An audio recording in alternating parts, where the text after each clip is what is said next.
Friends, citizens, Bitcoiners,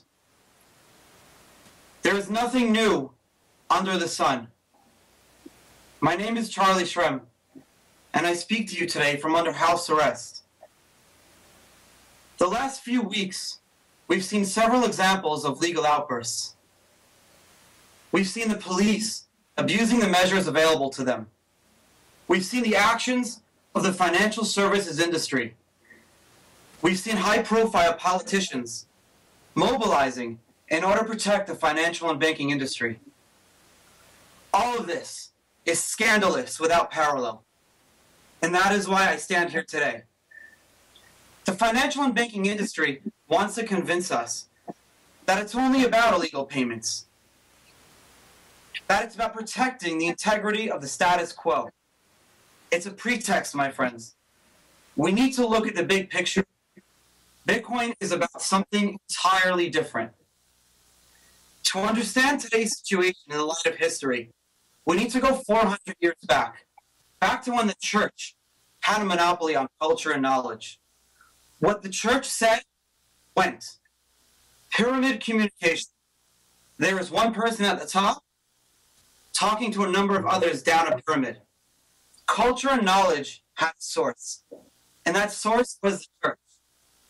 And may God have mercy on those who dare to challenge the church's monopoly on culture and knowledge.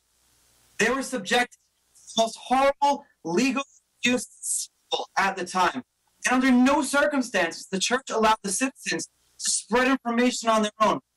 They governed all law enforcement, prevention, punishment, and harassment. Ladies and gentlemen, there is nothing new under the sun. Today, we know the only right thing for the evolution of society was to let that knowledge go free. That Galileo was indeed right, even if he was infringing on the knowledge monopoly. We're talking about a time when the church went out in force, promoting the idea that citizens didn't have to learn to read, since the priest would tell them they needed to know anyway. The church knew what it would mean if they lost control. Along came the printing press, and suddenly there was not only one source of knowledge to listen to, but several. The citizens had started to learn to read, to take part in unsanctioned knowledge. The church was furious. Royal families were furious. The British royal family even went so far as a new law that said only print approved by the royal family were not to print books, supplying knowledge and culture for their citizens. Sound familiar? Then, a couple of hundred years passed by, and the freedom of the press was created. But everywhere, the same old model of communication, sorry, excuse me one second.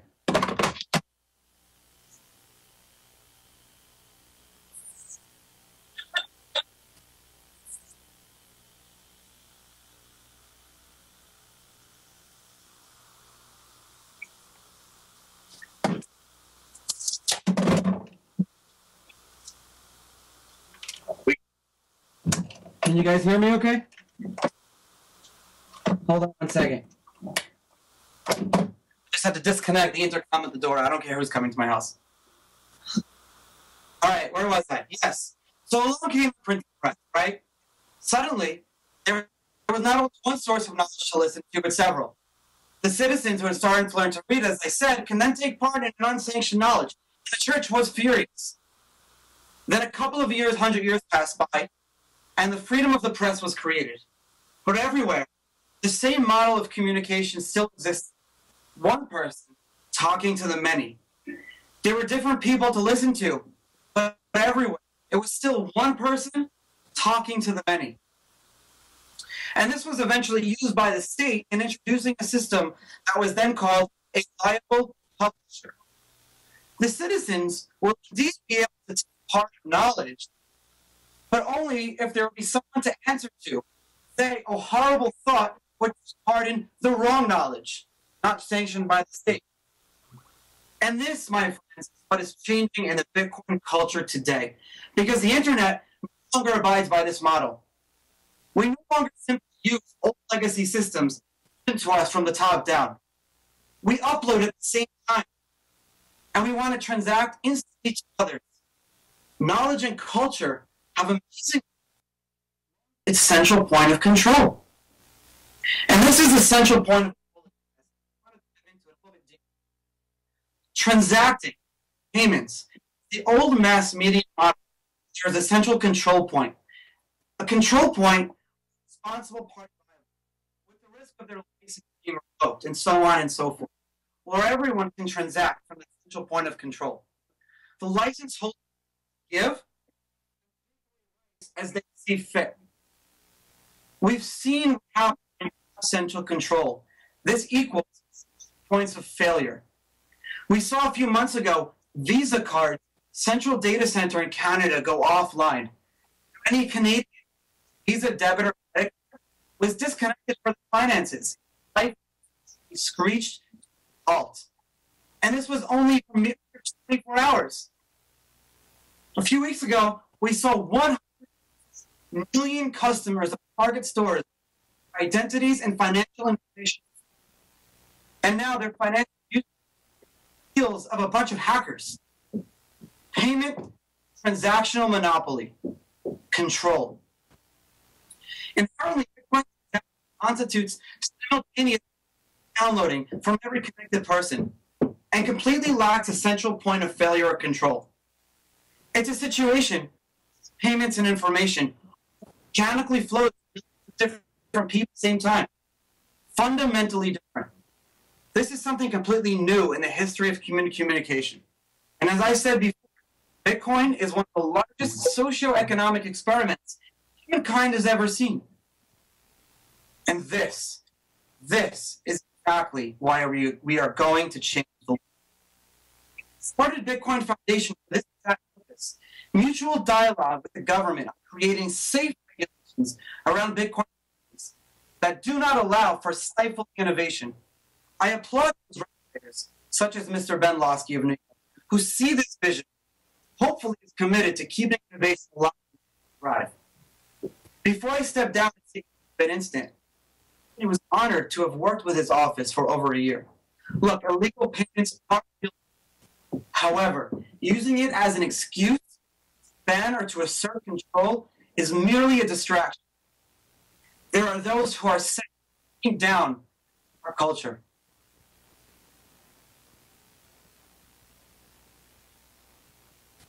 During the last...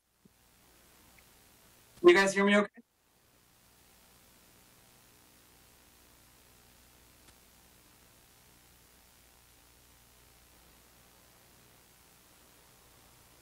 Yeah, I'll give you a phone call right now.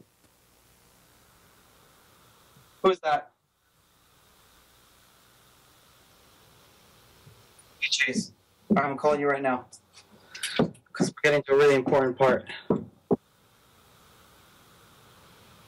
What's the number? 1-972-679-0737. It's okay. I'm calling you right now.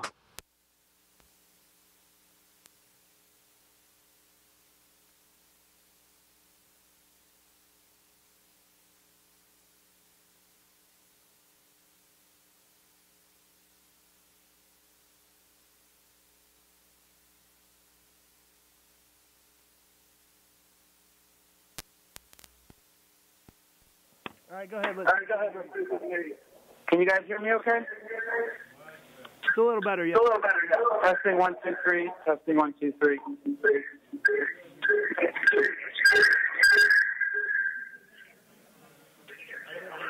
All right, that was a problem. You should mute, yeah. Okay, try now. Testing 1 2 3. Turn all the microphones off in the room besides my phone. On my computer and phone is muted. Charlie, we need you to mute your computer. I already did. All right, try for me. Testing 1 2 3. Does it work? I don't hear an echo anymore. Yeah. My mic. All right.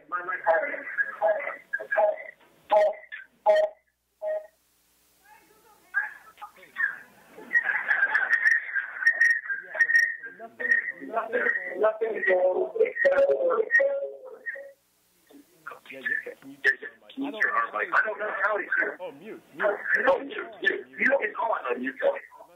I must be on the laptop. Is there a mic on the laptop? Oh, maybe I have to mute. Charlie, give us 1 second. Wait, try now. I made my computer lower. There you go. You guys hear me okay? All right. You guys hear me okay? Yeah, we're good. Yeah? Yeah. Yeah, no problem. Can you hear me okay now? Is it good? Yeah. All right. So I can't really hear anyone else, but I guess we can turn it on when there's a Q&A. So to backtrack a little bit, as I was saying, Bitcoin transacting, it constitutes up and downloading from every connected person, and it lacks the central point of control. It's a situation where payments and information can organically flow between millions of different people at the same time. And there are people bent on making this not a reality. During the last few weeks, we've seen how far a player is prepared to go to prevent a loss of control. We saw the Constitution being violated. We saw young MIT students pressured with government subpoenas merely for creating a proof of concept. I saw my personal freedom lost when I was arrested off the plane, stripped naked, searched, and my body violated, handcuffed, and escorted out of JFK Airport while returning home from a trip with my girlfriend. We saw how forced measures and restrictions of personal integrity were used by the police, not for fighting crime, but for the obvious purpose of harassing the ones involved and everyone who has been anywhere near them. There is nothing new under the sun, and history will always repeat itself. This is not about illegal payments. This is about control over transactional culture and knowledge, because he who controls them controls the world. The financial and banking industry has tried to shame us, telling us what we're doing is illegal. We are pirates, they say. They're trying to push us down under some rock. But look around you today. See how they failed. Yes, we're pirates. The one who thinks being a pirate is a shame is mistaken. It is something we need to be proud of. Because we've already seen what it means to be without a central point of culture. We've already tasted. We've smelt. We felt the freedom of being without a central monopoly of transactional culture and knowledge. We've already learned to read and write. And we're not about to forget how to learn to read and write, just because it's not fit in the eyes of the laws of yesteryear. My name is Charlie. I'm a Bitcoiner, and let's change the world.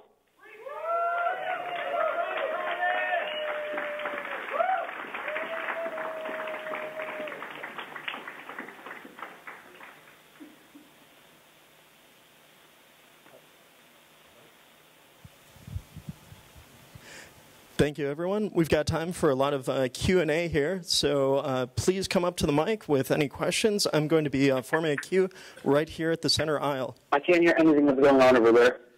I don't even know if there was an applause. Hold on just a second. Can you hear me now? A lot of applause. I hear you now, yeah. Okay, what I'm going to do, people are going to ask questions. I'm going to relay those questions to you. Can we pass my mic through? To my phone? No. Oh, okay. Go ahead. Or people can come over here and talk into your phone. Yeah, that's probably better. Let's do that. That's a good idea. So everyone that wants to ask questions for the Q&A, please come up to the phone. We're going to probably put it on speaker, or? Yeah, well, they'll ask a question. I'm going to have to remute it when he starts talking again. So just if you want to come over here and ask him a question. No rush. Don't everybody jump up at once.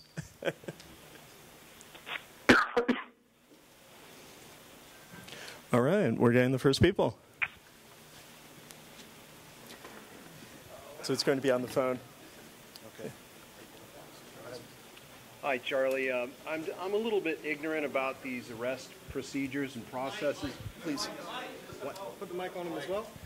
Oh, So my question, Charlie, is about just how these are. Okay. Sorry, I'm trying to get it right. So I'm trying to understand how the just what is happening with you right now. You've been arrested. I know you're under house arrest, but what happens next and what's going on? Well, I don't know if you guys can see, but I have an ankle bracelet on my foot, and I can't really go anywhere. I'm pretty much confined to my house or to my lawyer's office or to the court. And in terms of what's next, I'm not really sure. There's not much clarity on the situation right now. I have to charge this thing every day. It's like I have to build the prison that houses me.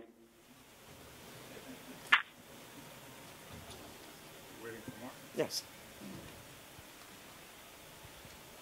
Charlie, I just want to say that was the most awesome thing I've seen in years. That speech is phenomenal, and Thank you. I'm one of your biggest fans. I do this thing on World Bitcoin Network, but what you did right now is amazing. And I just saw I actually didn't see it. I listened to the Let's Talk Bitcoin where Andreas, Stephanie, yourself, and Adam spoke at length about your case. And it really just seems like the most ridiculous case of all time. I mean, third party, fifth party. It's almost like I feel like I could be arrested tomorrow just for walking down the street. But I wouldn't be surprised. But I think there's a number of people here who might like to hear some of that stuff that you said on Let's Talk Bitcoin about the specific problem with the case, and how it was actually structured. Because I think you said it really beautifully there, and it might need to be reheard. Sure, I can say what I'm comfortable and legally allowed to say. Essentially, the case comes down to conspiracy, as I understand it, to commit money laundering, which means that I intentionally had supported Silk Road, and I had sold Bitcoin to users of Silk Road, which anyone who has used BitInstant in those days knows that BitInstant was a payment processor for various exchanges. So what BitInstant in fact did was just give you dollars on any exchange that you had an account that was already approved by that exchange.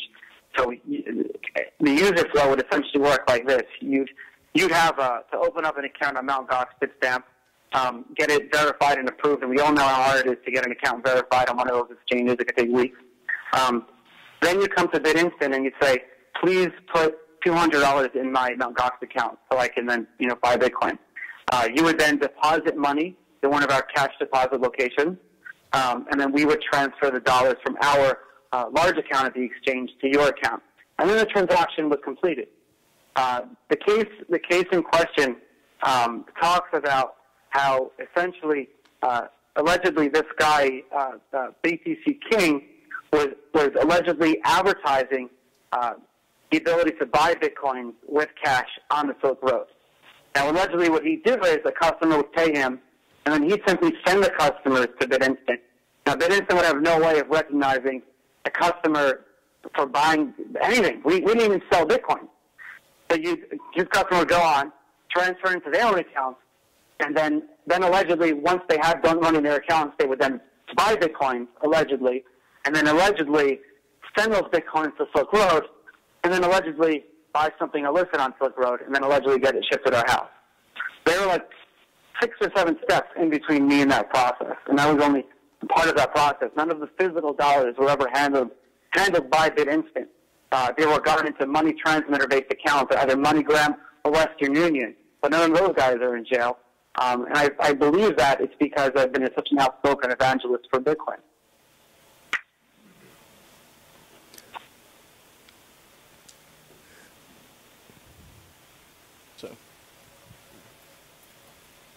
Talking to the phone. Yeah, you can't move the phone farther, though. Go ahead. Hi, Charlie. I was wondering if you could shed some light on any attempts the government tried to seize your Bitcoin assets, and if there's any particular storage method that you think is good against that. Two-factor authentication and backup keys. And just, there has been an attempt. I can't comment any further, but, you have to make sure that your Bitcoins are safe. I think that one of the best ways are paper wallets with multiple backups in different locations. Get 38 encrypted with a passphrase, so even if someone does get that paper wallet, then they need to know your passcode in order to do that. All right, thank you. Hey, Charlie. So this question's regarding MTGOX. I know that you've been a friend, or I don't know how friendly, but I know that you've known Mark Karpeles for quite a while. And, you had that infamous Reddit post a week ago saying, I expect some good news next week from MTGOX regarding him stepping down, which happened to be in a document that was leaked. I was wondering if you could shed some light on the whole situation. Perhaps tell us what you know. There's a lot of people here who have lost life-changing amounts of, money, who are quite distraught with the situation. And, there's lots of speculation. So if you could shed some light on that. Sure. First and foremost, I'm one of those people who lost money in Mt. Gox myself. And in a time where every dollar counts, especially when it comes to legal bills, it is making my life a little bit more difficult. And I'm really sorry to anyone who has lost money on Mt. Gox, and I'm especially sorry if I gave anyone false hope by that Reddit post. That Reddit post, like you said, essentially I said there's hopefully good news on the horizon coming to Mt. Gox. I see good news on the horizon. And that stemmed from the fact that we had all known Mark for a very long time to be very kind of non-communicative, not really a person who cared about, I guess, Bitcoin long-term, or you can assume that he was just kind of stubborn. And what had happened over that weekend before the document was leaked was Mark kind of changed his personality.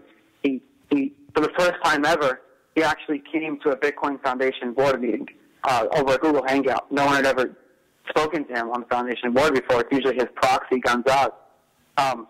And immediately, before any convincing, he immediately said, I am stepping down from the Foundation. And Roger Ver was in his office. And we said, Mark, can you tell us any more information about what's going on? And Roger had said, I'm working with them on it. Hopefully something good will come out of this. And the fact that Mark had changed his whole attitude around, and he had, besides for Roger, other advisors that were working with him on that, showed me that hopefully there will be some good news on the horizon.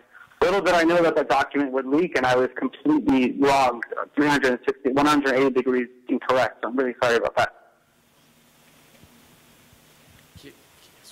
One quick follow-up. Yeah, this is just a follow-up. There's a lot of speculation, but in your opinion, do you think the coins were actually stolen in some sort of malleability attack, or do you think perhaps it was fraudulent on Mark's behalf, where perhaps he prop traded the coins or tried to do some sort of arbitrage after he had $10 million seized? The latter. I mean, I've been losing sleep over this the past few nights. I called up a lot of my good friends who are PhD mathematicians. I spoke to David Perry, and actually meet David Perry from Coding in My Sleep, Adam Levine, Napoleon, and a few other people put together our analysis on letstalkbitcoin.com in two parts, part one and part two. And in the first part, we didn't have any kind of answer to where the coins had gone. But we essentially outlined the math, and we said there's no possible way that these coins could have been hacked, because if you do the math, you're talking about, even if you're talking about when the coins were at 5 cents, and the hackers started taking coins the first day Mark opened up Mt. Gox 4 years ago, you're talking about over $40,000 missing from their books a month, more than $1,000 a day. I mean, in those days they weren't doing that much business. It's not something you notice. You don't notice that $500 million just go missing. It's not physically possible, and that kind of like pissed us off a little bit. So we did some analysis, and we talked about this in the panel an hour ago in the Mt. Gox panel. But a lot of us, it's very highly speculative, obviously, but we kind of took a lot of proof, not only from that 424242.424242 transaction that Mark did to move his money in 2011 to prove solvency, but we also found other transactions and also addresses that Mark had said this was my green address, for example. And all of those addresses fall into that chain. So I'm fairly confident that, we at least found between 90,000, around 90,000 of those coins, because they're still sitting there today. Maybe it's not, maybe it is. Again, it's highly speculative, but I can't go to sleep at night thinking to myself, I 100% believe that those coins were hacked. It doesn't make any sense. Thanks. Thank you.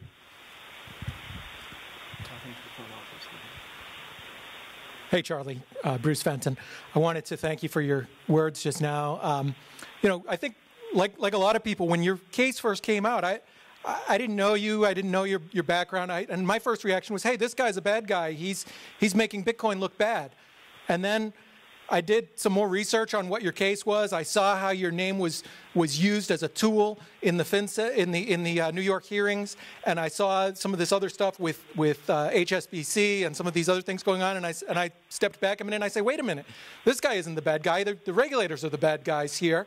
And I think that a lot of us, would be making a mistake for people trying to, not recognize that your case is something that could happen to a lot of other people. And so my question is, on this timing of your arrest, the authorities have said that it was a complete coincidence. They said it had nothing to do with the hearings. They said it wasn't a publicity event.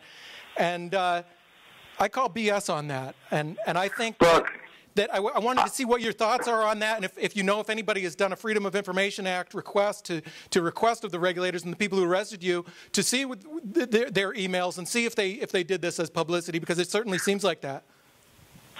To be honest with you, I can never say 100% what you're right, but I am like 99.9% sure, because there's so many things that fall into play. I mean, first of all, as I said in my speech, I was working with the DA's office and the Department of Financial Services for over a year. I was in their office once a month. I was supposed to be at those hearings. I was literally walking into their arms the next day at the hearing. I was going to the court to the court. I was going to be there. Right? It doesn't make any sense. They know where I was. They know where I lived. I would have easily come in. I sent agreements working with them. Further, I feel like the agent who arrested me didn't even know what he was arresting me for, right? He didn't even read the charges read it. First, they arrested me. They said, Charlie, you're arrested for failing to file currency transaction reports. And I said, wait, you mean suspicious activity report? He's like, oh, yeah, you're right, I'm sorry. Like, come on, really? So, I mean, you can't say it for sure. And then, in Ben Lofsky's Ask Me Anything on Reddit the other day, someone said, was it a PR stunt? And he said, I can assure you, absolutely not. And the next question was, did you have any idea this was going on? And he said, no, I'm not involved in that office. So how can you say absolutely not when you're not even involved in that office? You're contradicting yourself right there. So I don't know. It's hard to say. I would support anyone who's willing to file a Freedom of Information Act, because I want to know myself. But right now, I'm just focusing on getting freedom back, and being okay and not going to jail, because I wouldn't survive in prison. We've got about 18 more minutes for Q&A. Okay. Thank you. So. Hey, hi, Charlie. There has been a couple of threads on Bitcoin Talk about a few MTGOX addresses that has been located, containing like 150,000 Bitcoins, and then a few other addresses containing like 90,000. And there has not, according to blockchain, there has not been any transaction from those addresses. What are your thoughts about that? I just commented on that a few minutes ago. Thankfully, and unfortunately, at first, a lot of those were kind of like just speculation. People posting an address and saying, "Here, look, there are no, nothing, there's still coins in them," but no one has done a full analysis. So, thanks to the Reddit community and the MTGOX chat room on IRC and the MTGOX statement room on IRC. I have to get credit when credit is due.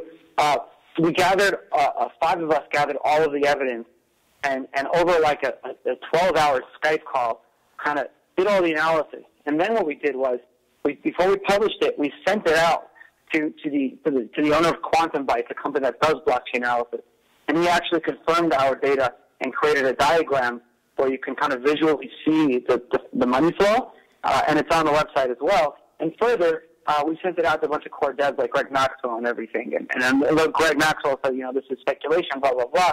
he couldn't really say that it wasn't true. So we put a disclaimer on the top of the site saying this is speculation.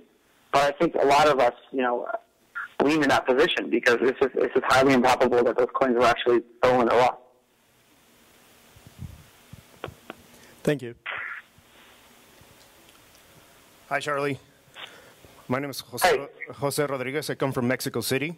I actually work at Citigroup Mexico. That if you saw the news, 500 billion fraud just happened this week. Oh, yeah. I'm close with Norv Vonnegut, who I think was telling me about that. Yeah. How that branch lost $400 million, right? Right. And that's only one of 3 frauds. Actually, I found the first one a year ago, which isn't public. And my boss is actually in jail. And there's another from insiders, too. So what I think is there should be the ones in jail, not you. They're the ones stealing millions, not you. And actually, what you can do with here and the new system, and actually I'm creating my investment company, is you can track it down, you can audit it, you can open books, because in 10 years, supposedly, no one saw his fraud. So if I didn't found it out and documented it, no one would have seen it, and money, there would really have been disappearing.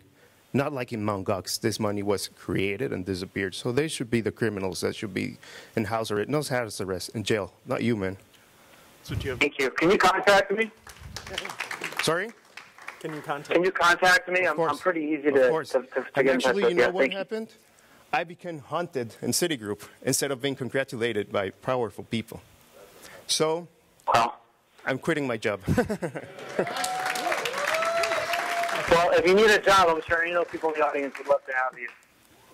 Sorry? Sorry? I said if you're ready to quit your job and come full-time into the Bitcoin world, I'm sure a lot of those people in the audience would love to have you. Thank you.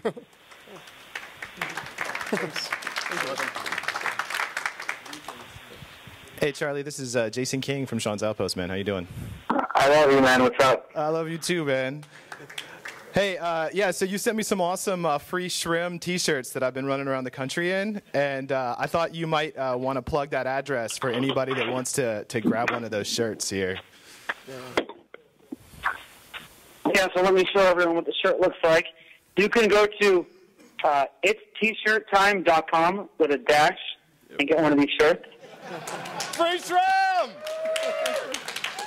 It's tshirttime.com. It's spelled IT-S, T-shirt time, whatever. Or it's T-shirt. You'll figure it out. pretty simple. Yeah, man, and I just wanted to tell you, stay strong, dude. We all love you, and you're still a huge part of this community, man. And thank you. I appreciate that. We care about you. And if anyone's going to be in New York around the Inside Bitcoins conference, we may put together a dinner or a Bitcoin meetup at my house in Brooklyn, so feel free to get in touch, anyone. And what kind of beer should we send to you, man? Because you said you were looking for 6-packs, so just tell us. I love Blue Moon, but anything exotic is good. All right, man, cool. Stay strong, Charlie. Thanks. Hey, Charlie, it's Napoleon. Hey, what's up, Napoleon? So you're going outside tomorrow, is that right? You get a little bit of freedom? I get a little bit of air tomorrow. I get a few hours. All right. Well, we're happy to have you here, and I think that the session's coming to an end, but do you have anything else that you would like to say to the audience before we cut you off?